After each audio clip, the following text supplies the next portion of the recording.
జై వీరబ్రహ్మ జై గోవిందమాంబ జై. నేను మీ కృష్ణమాచార్య శ్రీ బ్రహ్మపదం. 2024 సంవత్సరం జూలై మాసం కుంభరాశి వారి యొక్క రాశిఫలం.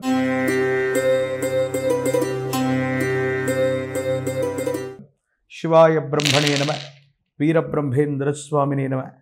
ఒకవైపు ఏమో గోచార వశాత్తు లగ్నంలోని శని భగవానుడి యొక్క సంచార స్థితి, ప్రశ్నాశాస్త్రాన్ని అనుసరించి చూస్తే రాహు సంబంధమైనటువంటి స్థితి. దీన్ని మనం ఎలా అర్థం చేసుకోవాలి? సానుకూలవంతమైనటువంటి స్థితిగతులు ఏవైనా రాబోతున్నాయంటే మిశ్రమైనటువంటి ఫలితాలు ఉన్నాయి. జాగరూకతతో కూడినటువంటి జీవన విధానంలో ఉండగలిగితే అద్భుతమైనటువంటి అవకాశాలు కూడా రాబోతున్నాయనటంలో ఎటువంటి సందేహం కూడా లేదు.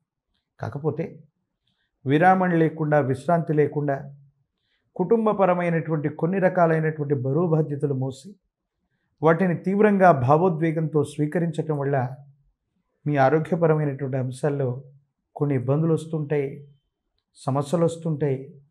ఇవన్నీ కూడా మానసికమైనటువంటి సంఘర్షణకి కారణమయ్యేటువంటి అంశాలుగా మనం చెప్పచ్చు.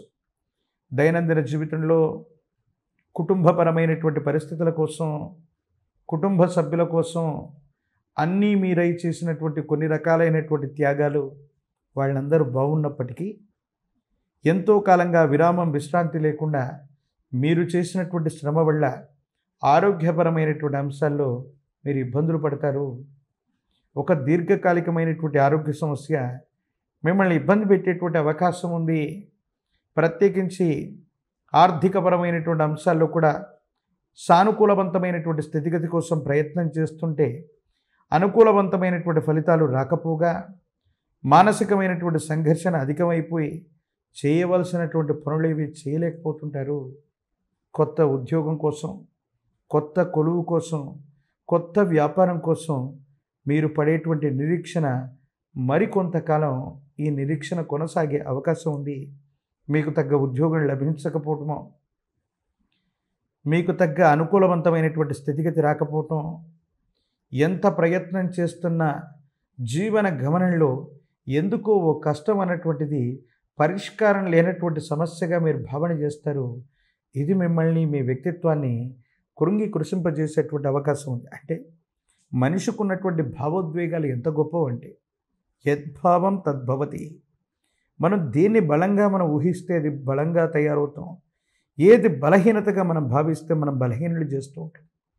అలాగే ఈ సందర్భంలో మీరు ఆలోచించేటువంటి ఆలోచన విధానంలో మీరు చేసేటువంటి ప్రయత్నం సరిగ్గా లేకపోవటం కారణంగా సానుకూలవంతమైనటువంటి అంశాలు రాకపోగా మానసికమైన సంఘర్షణ అధికమైపోయి ఏం చేయాలో అర్థం కాక, ఏమవుతుందో తెలియక సంఘర్షణతో కూడిన జీవన విధానంతో ఉంటారు.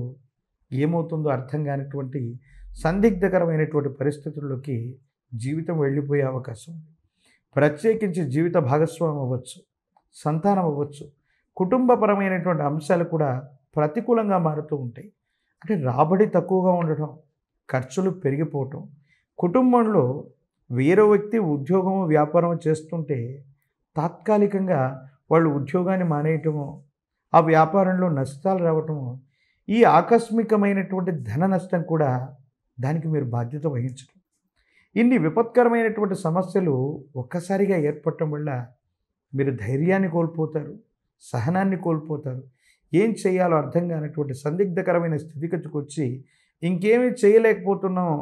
సంఘర్షణతో కూడిన జీవన విధానం వల్ల మన జీవన గమనం మొత్తం కూడా ఇబ్బందికరంగా ఉందని మీరు అనుకుంటుంటారు. అందుకే చెప్తున్నాను, యద్భావం తద్భవతి. మీరు బలాన్ని ఊహిస్తే బలవంతులుగా ఉంటారు, బలహీనతని ఆపాదన చేసుకుంటే బలహీనులుగా మనం తయారవుతూ ఉంటాం.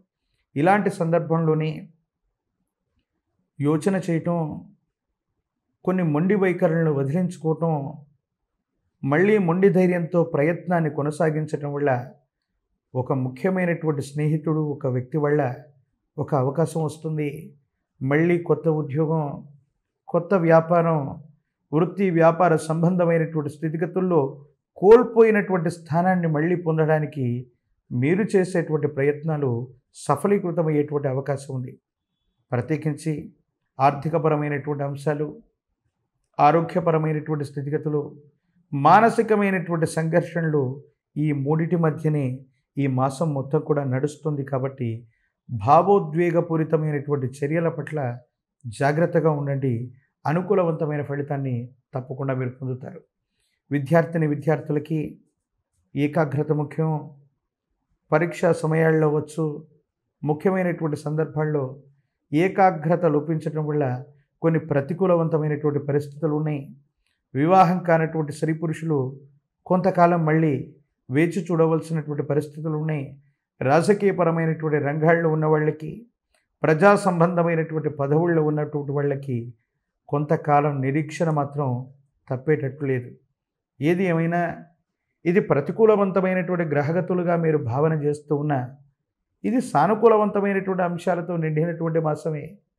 మీరు తీసుకునేటువంటి నిర్ణయాలే ఇది అనుకూలంగానూ ప్రతికూలంగానూ మార్చేటువంటి అవకాశం ఉంది. కాబట్టి సానుకూలవంతమైనటువంటి స్థితిగతుల్లో ప్రయత్నం చేయండి.